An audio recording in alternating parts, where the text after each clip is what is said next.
People argue about the magic retirement number all the time, but $2 million, that's a number that just keeps popping up. It feels like the sweet spot, right? It kind of between just enough and actually comfortable. So today, we are going to break down what retiring on $2 million really looks like. Not the Instagram version, the real, boots on the ground version. So let's just ask the big question right out of the gate. Is $2 million actually enough to hang it up for good? Well, the answer isn't a simple yes or no. It really depends on some super crucial factors that we're about to dive into. So let's get into it. All right, here's our starting point, $2 million. But this isn't cash stuffed under a mattress, right? This is $2 million invested in a well-diversified portfolio that is out there working for you day and night. Okay, so how do we turn this big pile of money into a regular paycheck? Well, we use a classic guideline, the 4% rule. It's a simple but really powerful idea that helps us figure out a sustainable way to pull money from our investments without running out. And the math on this is pretty straightforward. 4% of $2 million is $80,000. That's your potential annual income every single year without ever punching a clock again. Just let that sink in for a second. But hold on. Before you go and draft that resignation email, there's a lot more we need to consider. Now for a topic that, honestly, most people just gloss over, but it is absolutely critical. See, it's not just about how much money you have. It's about where that money is located. Because let me tell you, taxes are the final boss of retirement. For most of us, our money lives in a few different places. You've got your traditional accounts where you get a tax break now, but you pay income tax when you take the money out later. Then you've got Roth accounts, which are the exact opposite. You pay the taxes now, and your withdrawals in retirement are 100% tax-free. I love this quote from the source because it just perfectly captures the reality of those tax-deferred accounts, like your 401k. The IRS isn't forgiving that tax bill. Nope, they're just deferring it. Every single dollar you pull out of that account is going to be treated as ordinary income. So here's the crucial point. Having a mix of all three of these account types is the absolute key. This plan gives you incredible flexibility to manage your taxable income year to year in retirement, which, trust me, can be the difference between keeping 80 grand and keeping more like 68. Okay, let's get out of the spreadsheets and into real life.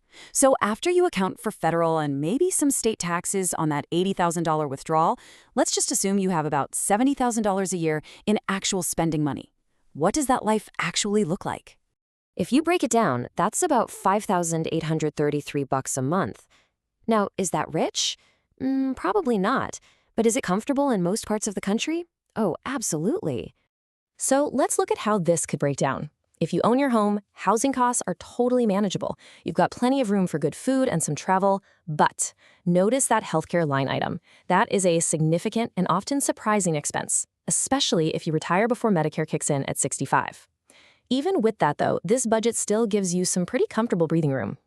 And this brings up a huge point that people always forget. Your expenses actually change in retirement.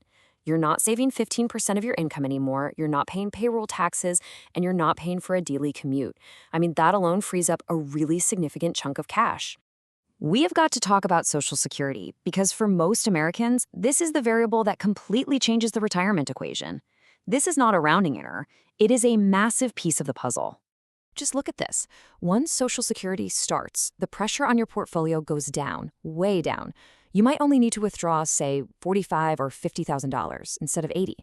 This one change can add decades, literally decades, to the life of your savings. And that is why being strategic about when you claim Social Security is so vital.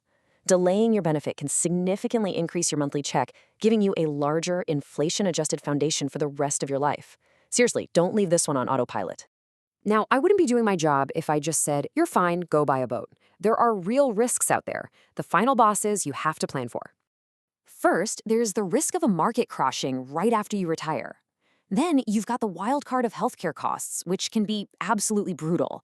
And finally, there's inflation, the silent killer that just slowly but surely eats away at the value of your money over 20 or 30 years. So, is $2 million enough?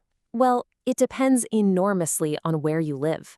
In a high-cost city like New York or San Francisco, that 80 grand a year is going to feel pretty tight. But in a lower-cost area, that same income can be genuinely life-changing.